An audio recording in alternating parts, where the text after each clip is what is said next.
a lot of the underlying philosophy for personal finance experts these days, it's not even really about saving money. It's about a philosophy that consumption is evil, right?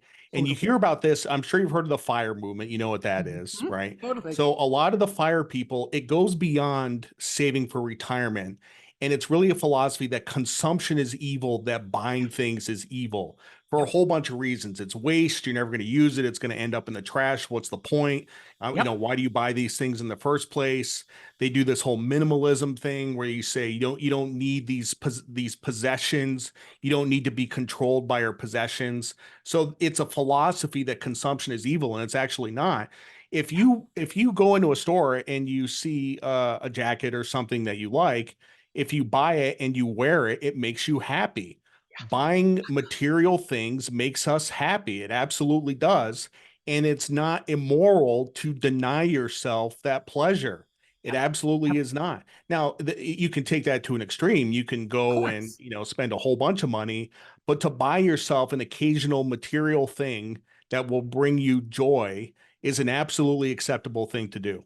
Yeah. I'm looking through my notes because I have a quote from the book specifically about that. And it was just so powerful. You said that extreme solutions are easy to sell. And that is currently what everybody is being choked with, is that there is this extreme those who spend too little are like being put up on a pedestal as the heroes, as what we all have to strive for. And it just seems so unhealthy. That's austerity. It's like not reasonable. And that's what you speak about in the book.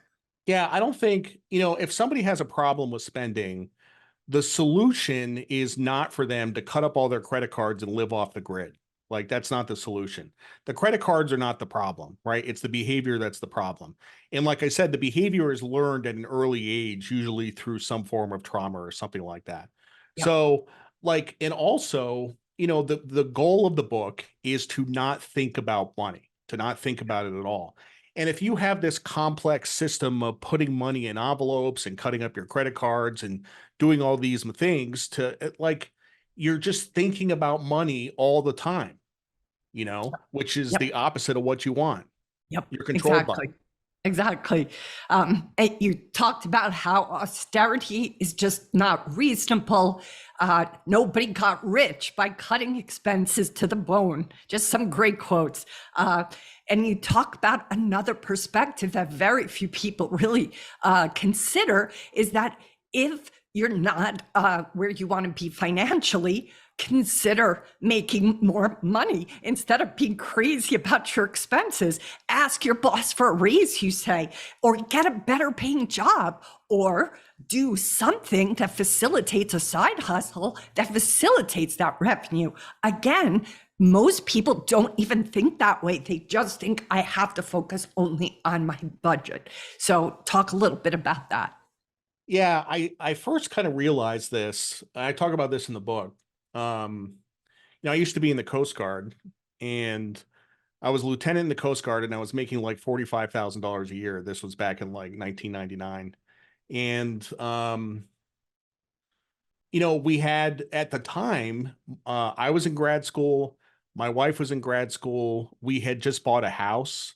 So we had a lot of fixed expenses.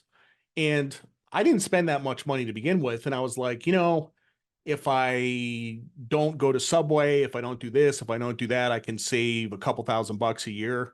But that doesn't really do anything. It doesn't really do anything. So I was like, why don't I get a better paying job? And that's when I started working on the trading floor in San Francisco, and I got the job at Lehman. And 5 years later, I was making $850,000 a year. So problem solved, right? So the most elegant solution to the problem of not having enough money is to make more money. Like that's actually, and the thing about that is cutting expenses is not fun. No, It's miserable. no, Like it's cutting so expenses true. is miserable, but making more money is actually fun. Like if you get a second job and you're working two jobs and you're working 16 hours a day, you will be happy. Like you'll be tired, but you'll be happy. It's been a lot of times in my life where I've been working 16 hours a day and I don't have time to live in my head and worry about stuff and think about things. Like Yeah. I'm just working and I'm happy.